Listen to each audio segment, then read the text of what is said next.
الحمد لله رب العالمين والصلاة والسلام على خاتم النبيين أما بعد فأعوذ بالله من الشيطان الرجيم بسم الله الرحمن الرحيم پڑھیے الصلاة والسلام عليك يا رسول الله وعلى آلك وأصحابك يا حبيب الله الصلاة والسلام عليك يا نبي الله وعلى آلك وأصحابك يا نور الله۔ درود پاک کے بے شمار فضائل و برکات ہیں، لیکن درود پاک کو آرڈنری لے لینا، درود پاک کو آپ یوں سمجھیں کہ ایک گرانٹڈ لے لینا، پڑھ لیا تو ٹھیک ہے، نہیں پڑھا تو کوئی بات نہیں، ایسا نہیں ہے۔ درود پاک ایک بڑا امپورٹنٹ وظیفہ ہے۔ اب میں جو حدیث سنانے جا رہا ہوں اس میں آپ کو 3 اہم چیزیں پتہ چلیں گی۔ سرکار دو عالم صلی اللہ تعالی علیہ وسلم کا فرمان عالی شان ہے، جس نے ماہ رمضان کو پایا اور اس کے روزے نہ رکھے وہ بدبخت ہے۔ ٹھیک ہے، رمضان کو ہم نے اگر حاصل کرنا ہے تو پھر اس کی خوب قدر بھی کرنی ہے۔ آقا علیہ الصلوۃ والسلام فرماتے ہیں جس نے اپنے والدین یا کسی ایک کو پایا اور ان کے ساتھ اچھا سلوک نہ کیا وہ بھی بدبخت ہے۔ یہ بھی سوچنا ہے۔ پھر آقا فرماتے ہیں کہ اور جس کے پاس میرا ذکر ہوا اس نے مجھ پر درود نہ پڑھا وہ بھی بدبخت ہے۔ اب آپ غور کریں، یہ 3 چیزیں۔ اب نبی پاک جس کو بدبخت کہہ دیں تو پھر تو گئے نا۔ تو ماں باپ کی قدر، نبی پاک کا ذکر خیر ہو، فوراً درود پاک صلی اللہ تعالی علی محمد صلی اللہ علیہ وسلم۔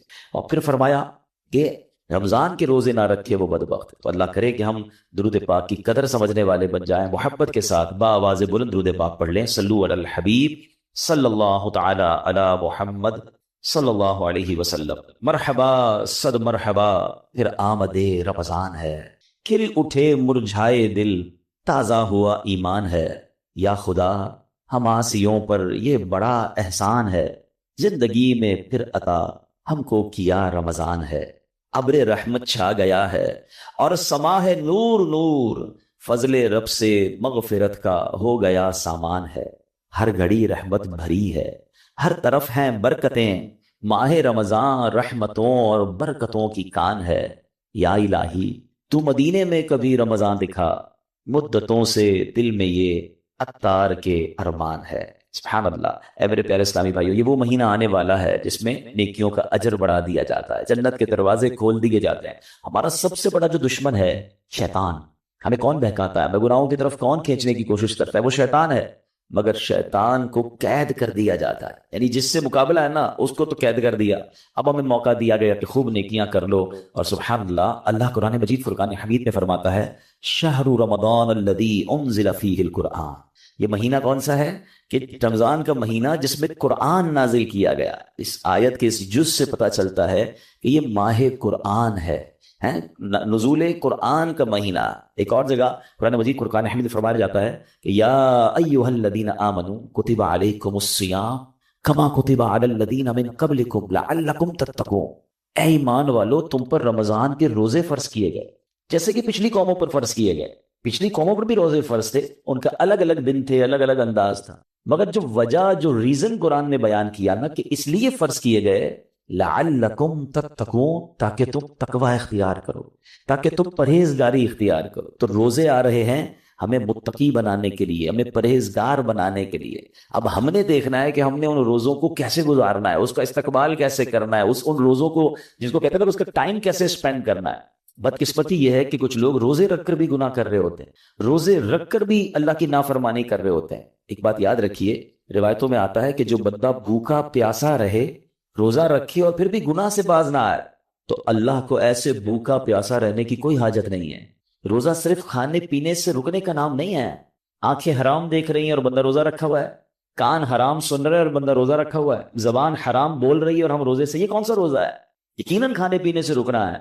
جو ماہ رمضان کا پہلا روزہ رکھتا ہے اس کے پچھلے گناہ معاف کر دیے جاتے ہیں۔ صبح سے شام تک 70,000 فرشتے اس کے لیے دعائیں مغفرت کرتے ہیں۔ آج دنیا میں پتہ ہے ہم کسی بڑے بزرگ شخصیت کو ڈھونڈ رہے ہوتے ہیں، کسی عالم دین سے پیار ہوتا ہے، کسی پیر صاحب سے محبت ہوتی ہے، بندہ کہتا ہے جا کے یار ان سے دعا کروا لوں، میرا کام ہو جائے گا۔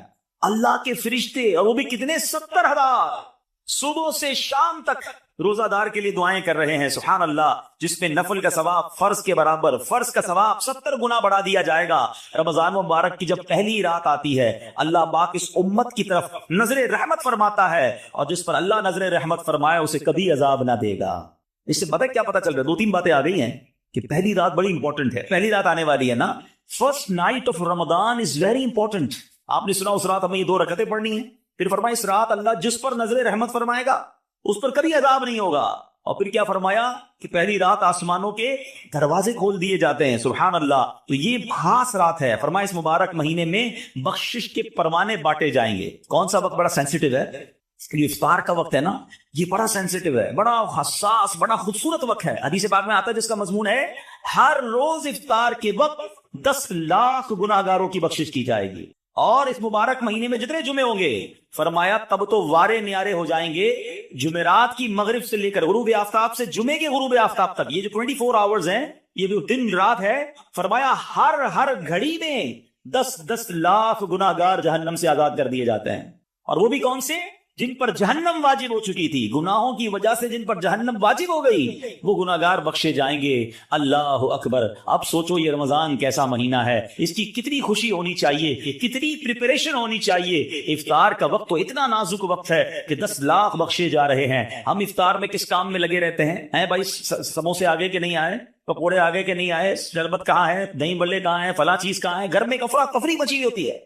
Please try to understand. یہ افطار کا وقت مانگنے کا وقت ہے، گڑانے کا وقت ہے، آنسو بہانے کا وقت ہے کہ مولا آج 10 لاکھ بخشے جا رہے ہیں. ان بخشے جانے والوں میں میرا بھی نام لکھ دے. کاش سارے اپنے گھر والوں کو بھی کہہ دیا کرو کہ چھوڑ دے کچن کے کام، ہم بیٹھ جائے، جو ہو گیا تیار ٹھیک ہے. کیا ہی اچھا ہو کہ باپ بھی بیٹھا ہو، ماں بھی بیٹھی ہو، بچے بھی بیٹھے ہوں اور ہاتھ اٹھتے ہوئے ہو، اللہ کی بارگاہ میں التجائے ہو، اے اللہ ہمارا گھرانہ تیرے دربار میں حاضر ہے، اے اللہ افطار کا وقت ہے، 10 لاکھ بخشے جائیں گے. اس بخشے جانے والوں میں ہماری فیملی کا، ہمارے گھر بار کا نام لکھ دے. اے میرے اسلامی بھائیوں، کچھ ایسا انتظام گھر میں کریں کہ 10 15 20 منٹ پہلے آپ سارے کاموں سے فارغ ہو جائیں، اب دعاؤں میں گزاریں. افطار سے پہلے بھی دعا کریں، مگر جو خاص مقبولیت کی گھڑیاں ہیں وہ عین افطار کے بعد ہیں. افطار میں لگ جاتے ہیں ہم، کوئی کھجور کھا لی، پانی پی لیا، دوبارہ ہاتھ اٹھائیں، دوبارہ مانگیں. یہ وقت ہے مانگنے کا، یہ قبولیت کی گھڑیاں ہیں. اللہ کرے کہ ہم ان لمحات کو پراپر انداز میں، صحیح انداز میں گزارنے میں کامیاب ہو جائیں.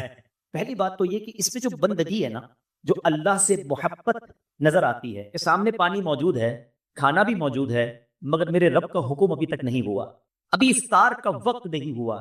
اس سے انسان کی اللہ سے محبت جھلکتی ہے کہ بندہ اللہ کو راضی کرنے کے لیے کھانے سے بھی رک گیا، پینے سے بھی رک گیا، اپنی خواہشات سے بھی رک گیا.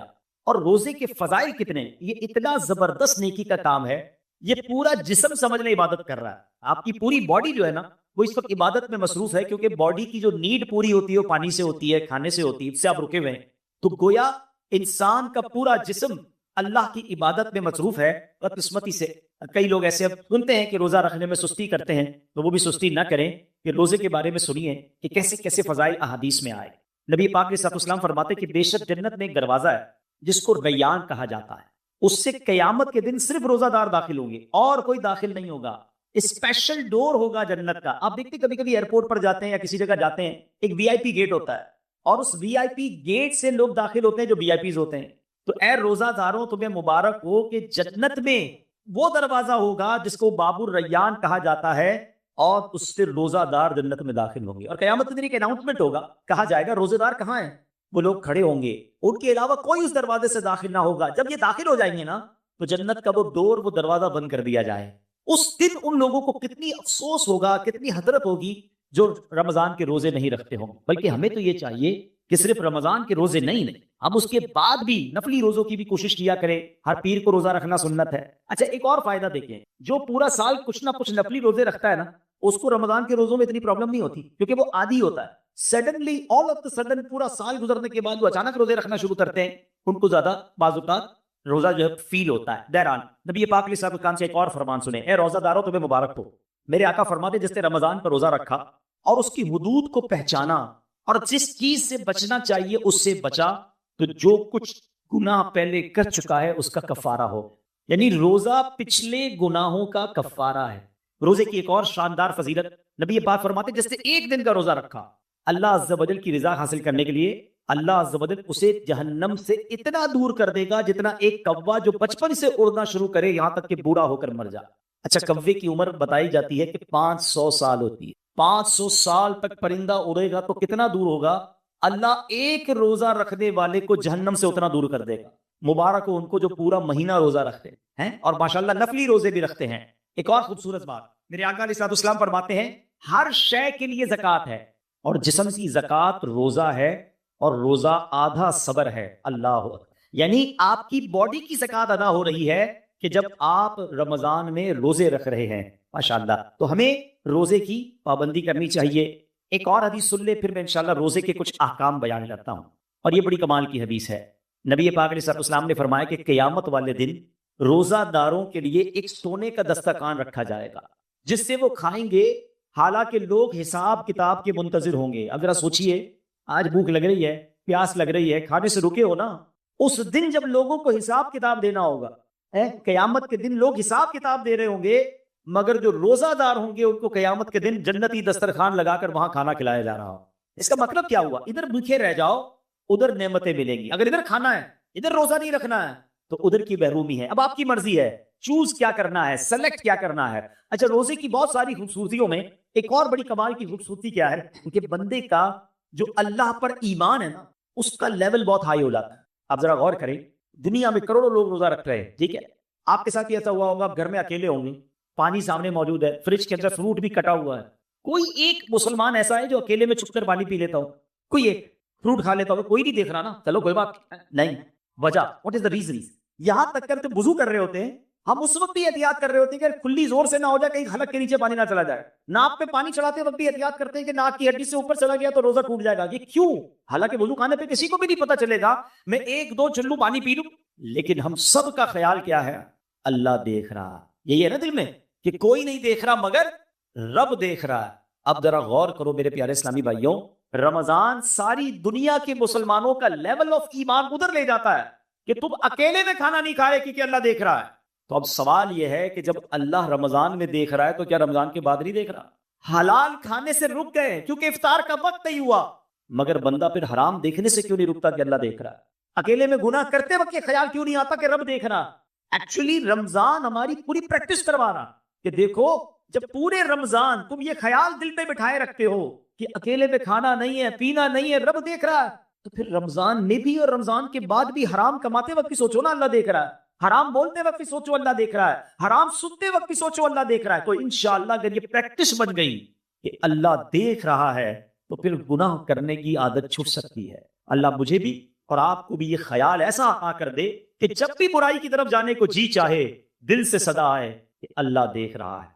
بالکل اسی طرح میرے پیارے اسلامی بھائیوں، رمضان میں جو روزہ رکھتے ہیں اور چیزوں کی جزا بیان ہوئی ہے کہ بھائی اس کے بدلے جنت کا گھر ملے گا، جنت کے درخت ملیں گے، جنتی کھانے ملیں گے۔ اب آؤ روزے کی ایک اور فضیلت سنو۔ میرا کوئی بھائی، میری کوئی بہن اور روزہ کبھی قضا نہ کرے، روزہ قضا کرنے کا خیال بھی آئے تو دل میں یہ ڈالائے۔ لوگ کہتے ہیں یار کام کاج بہت ہوتا ہے، نوکری مجھے کرنی ہوتی ہے۔ دیکھو، کام کم کر دینا، کاروبار کم کر دینا، تھوڑے پیسے کم کما لینا، مگر روزہ مت چھوڑنا، کیونکہ اب جو میں فضیلت بتانے جا رہا ہوں نا، میں نے اب تک کسی اور عمل کی یہ فضیلت نہیں پڑھی ہے، کیونکہ نبی پاک علیہ الصلوۃ والسلام فرماتے ہیں کہ اللہ فرماتا ہے، یعنی یہ حدیث قدسی بھی ہے، اللہ فرماتا ہے فَإِنَّهُ لِي وَأَنَا أَجْزِي بِهِ، اللہ فرماتا ہے روزہ میرے لیے ہے اور اس کی جزا میں خود دوں گا۔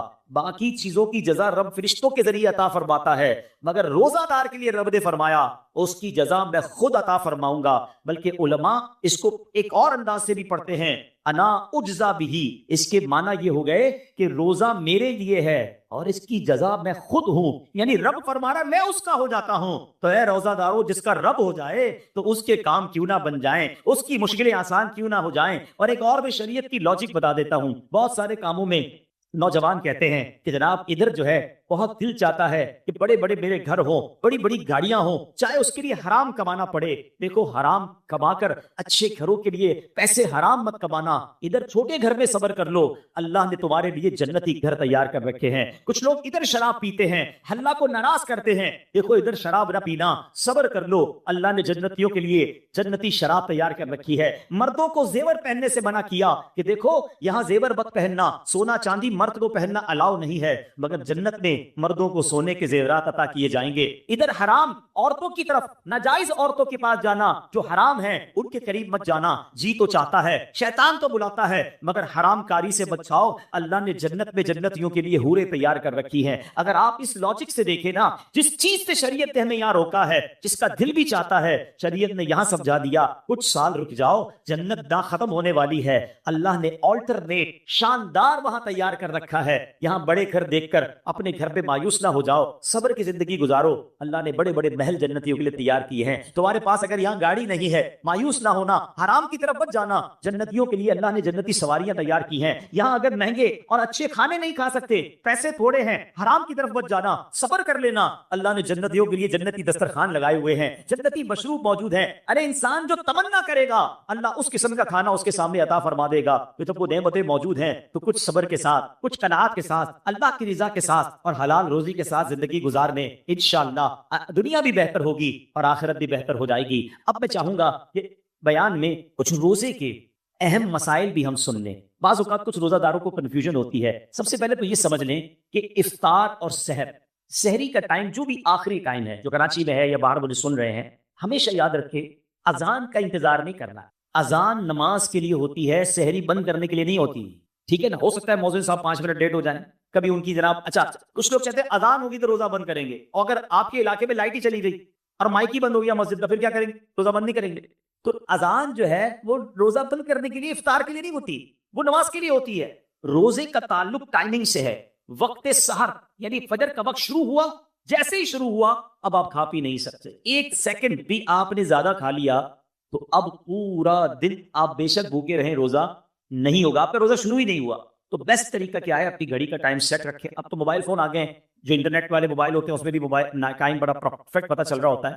5 منٹ پہلے, کوئی لازم تھوڑی ہے کہ آخری منٹ تک کھانا پینا ہے. 5 منٹ پہلے آپ کھانا پینا بند کر دیں. ٹوتھ پیسٹ وغیرہ کرنا ہے تو بھی کر لیں, اور اپنے تمام معاملات سے فارغ ہو جائیں. درود پاک پڑھیں تاکہ آپ, فرض روزہ ہے نا, اگلے 15 گھنٹے بھوکا رہنے کے لیے تیار ہے, تو 5 منٹ زیادہ بھوکا رہ جائے نا بھائی. 5 منٹ 10 منٹ پہلے فارغ ہو جائے سحری سے.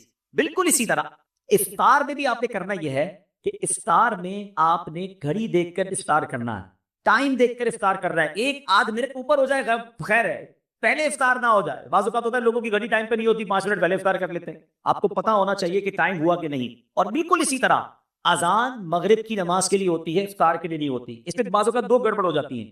ایک یہ ہو جاتی کہ کبھی مؤذن صاحب سے بھی غلطی لگ سکتی ہے, جلدی اذان دے دی, آپ نے اذان سے ہی روزہ کھول لیا تو آپ کا روزہ چلا گیا. آپ ٹائم دیکھیں ٹائم ہوا ہے کہ نہیں. اور مؤذن صاحب خود اپنا افطار کرنے میں لگے ہوئے ہیں اور وہ 5 منٹ بعد اذان دے رہے ہیں اور آپ انتظار کر رہے ہیں اذان کا, تو یہ بھی درست نہیں, کیونکہ افطار کو تاخیر بھی نہیں کرنی چاہیے. تو پہلی بات تو یہ سمجھ لیں کہ ٹائم ٹیبل کے ساتھ روزہ ہے. یہاں ایک اور خوبصورت بات کہوں کہ لوگ آج کل بڑی مثالیں دیتے ہیں دوسرے ملکوں والوں کی, غیر مسلموں کی, یار وہاں بڑی ٹائم مینجمنٹ ہے جناب, بڑا ٹائم سے معاملات چلتے ہیں, ان کے جہاز بھی ٹائم پہ, ان کی ٹرینیں بھی ٹائم پہ, لوگ آتے بھی وقت پر ہیں.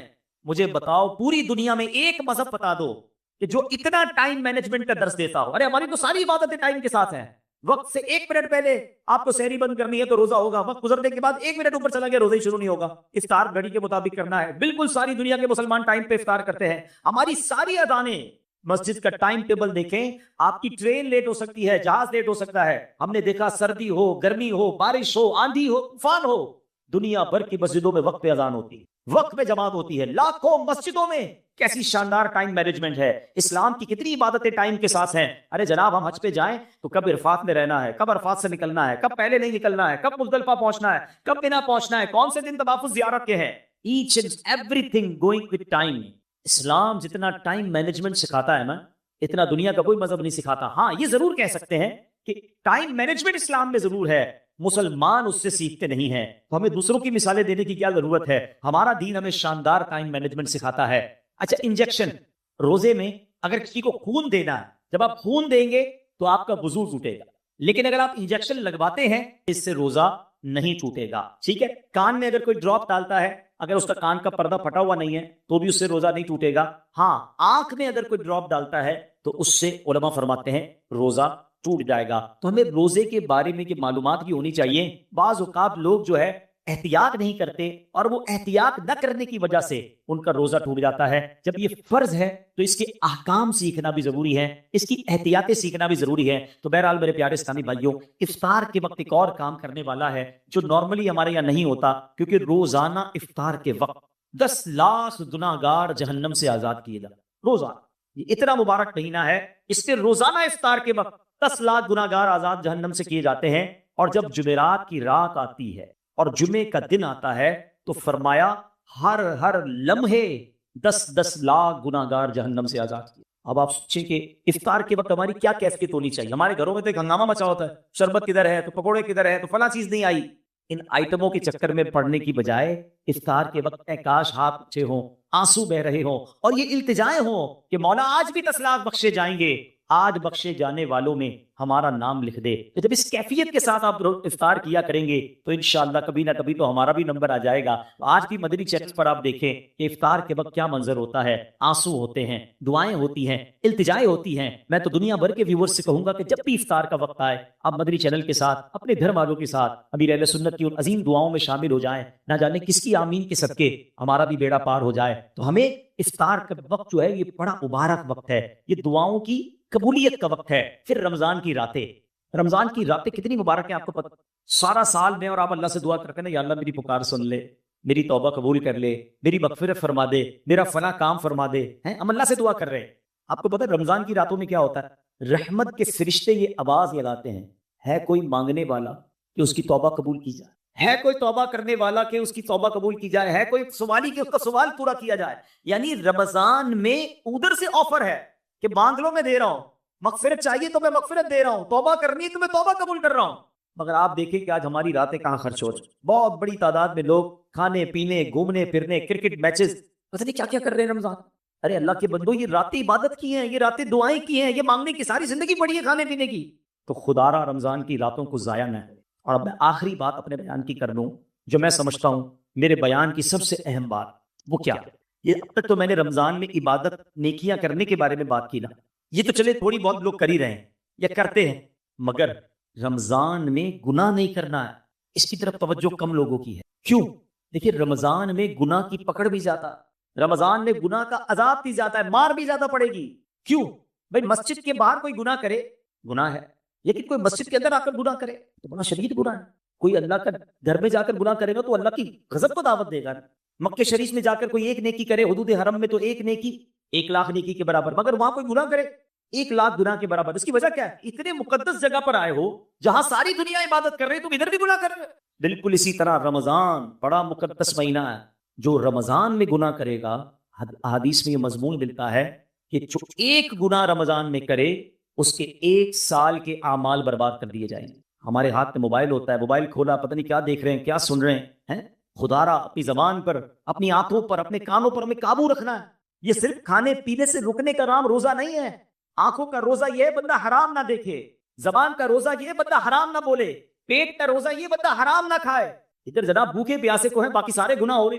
احادیث پہ مضمون بھی ملتا ہے کہ وہ شخص جو بھوکا پیاسا رہے مگر گناہوں سے نہ بچے, ایسے بندے کے بھوکا پیاسا رہنے کی اللہ کو کوئی ضرورت نہیں ہے. کچھ لوگ رمضان میں فلمیں دیکھتے ہیں, ڈرامے دیکھتے ہیں, ٹائم پاس کر رہا ہوں یار, موبائل پہ گیمیں کھیل رہے ہیں. فضول کام نہ کرے نا, یہ پتہ نہیں اگلا رمضان ہمیں ملے نہ ملے. تلاوت کریں, ذکر و اذکار کریں, عبادت کریں, اور اس رمضان میں میں نے اور آپ نے مغفرت حاصل کرنی ہے. یہ بات یاد رکھیے گا. میرے آقا علیہ الصلوۃ والسلام نے جبریل امین کی ایک دعا پر آمین ارشاد فرمائی. صحابہ نے پوچھا حضور آپ نے کون سی دعا پر آمین فرمائی؟ تو نبی پاک نے فرمایا کہ مجھے جبریل امین نے یہ دعا کی کہ اے اللہ, جو رمضان کو پائے اور اپنی مغفرت نہ کروا سکے وہ ہلاک و برباد ہو جائے. اب ذرا سوچے میرے پیارے اسلام بھائی, دعا کون کر رہا ہے؟ فرشتوں کا سردار. اور آمین کون کہہ رہے ہیں؟ نبیوں کے سردار. تو دعا تو قبول ہی قبول ہے نا. اب رمضان میں جس کی مغفرت نہ ہوئی نا وہ برباد ہو جائے. تو روتے رہیے, التجائیں کرتے رہیے, اللہ سے معافی مانگتے رہیے, تلاوت کرتے رہیے. پتہ نہیں اگلی بار رمضان نصیب ہو کہ نہ. جن کو اللہ نے نوازا ہے غریبوں کی مدد کیجیے, سحر و افطار میں خرچ کیجیے, اپنی زکوٰۃ پوری دیجیے اور اللہ کی راہ میں اور خرچ کیجیے تاکہ غریب مسلمانوں کا بھی بھلا ہو جائے. اللہ. اما بعد فاعوذ باللہ من الشیطان الرجیم, بسم اللہ الرحمن الرحیم. پڑھیے الصلاۃ والسلام علیک یا رسول اللہ وعلی آلک واصحابک یا حبیب اللہ, الصلاۃ والسلام علیک یا نبی اللہ وعلى آلك وأصحابك يا نور اللہ نویت سنت الاعتکاف۔ پیارے پیارے اسلامی بھائیوں، جب بھی مسجد میں داخل ہوا کریں اعتکاف کی نیت کر لیا کریں۔ اس سے فائدہ یہ ہوتا ہے کہ دیگر عبادتوں کے ساتھ ساتھ اعتکاف کا ثواب بھی ملتا رہتا ہے۔ یہ بھی شرعی مسئلہ یاد رکھیں کہ مسجد میں کھانا پینا، سونا، سحری یا افطار کرنا یہ سب شرعاً منع ہے، لیکن اگر اعتکاف کی نیت کر لیں گے تو ضمناً ضرورت یہ جائز ہو جائے گا۔ درود پاک پڑھنے کے بے شمار فضائل و برکات ہیں۔ کعبے کے بدر الدجا، طیبہ کے شمس الضحیٰ صلی اللہ تعالیٰ علیہ وسلم کا فرمان عالی شان ہے، جس شخص نے یہ درود شریف پڑھا، اللہم صلی علی محمد وانزلہ المقعد المقرب عندک یوم القیامہ، تو اس کے لیے میری شفاعت واجب ہو گئی۔ تو درود پاک سبحان اللہ یہ شفاعت کروانے والا وظیفہ ہے، یہ روزی میں برکت کا وظیفہ ہے، یہ قیامت کے دن آسانی والا وظیفہ ہے، دنیا میں برکتیں لانے والا وظیفہ ہے۔ اور جمعہ کا دن آ جائے تو پھر تو سبحان اللہ مزید کثرت سے درود پاک پڑھنے ہیں، کہ حدیثوں میں یہ بھی مضمون ملتا ہے کہ جو کوئی شخص جمعہ کے دن 200 بار درود پاک پڑھ لے، اس کے 200 برس کے گناہ معاف کر دیے جائیں۔ صلو علی الحبیب صلی اللہ تعالی علی محمد صلی اللہ علیہ وسلم۔ نظر کا نور دلوں کے لیے قرار درود، عقیدتوں کا چمن روح کا نکھار درود، درود نغمہ نعت نبی کا زینہ ہے، سدا بہار دعاؤں کا ہے وقار درود، گلاب ذہن کے پردوں پہ کھلنے لگتے ہیں، گلاب ذہن کے پردوں پر کھلنے لگتے ہیں، زباں پہ جب بھی میری آتا ہے مشک بار درود۔ پھر محبت سے درود پاک پڑھ لیں، صلو علی الحبیب صلی اللہ تعالی علی محمد صلی اللہ علیہ وسلم۔ بڑا مبارک مہینہ شعبان کا مہینہ ہمارے ساتھ ہے، اور نبی پاک کا فرمان شعبان المطہر و رمضان المکفر، شعبان پاک کرنے والا ہے اور رمضان گناہوں کا کفارہ ہے۔ ایک اور جگہ نبی پاک فرماتے ہیں شعبان الشہری و رمضان الشہر اللہ، شعبان میرا مہینہ اور رمضان اللہ کا مہینہ، بڑا ہی مبارک مہینہ، اور اس مہینے کو ماہ درود بھی کہتے ہیں۔ قرآن پاک کی ایک بڑی پیاری آیت اب تقریباً لوگوں کو یاد ہوتی ہے، ان اللہ و ملائکتہ یصلون علی النبی یا ایھا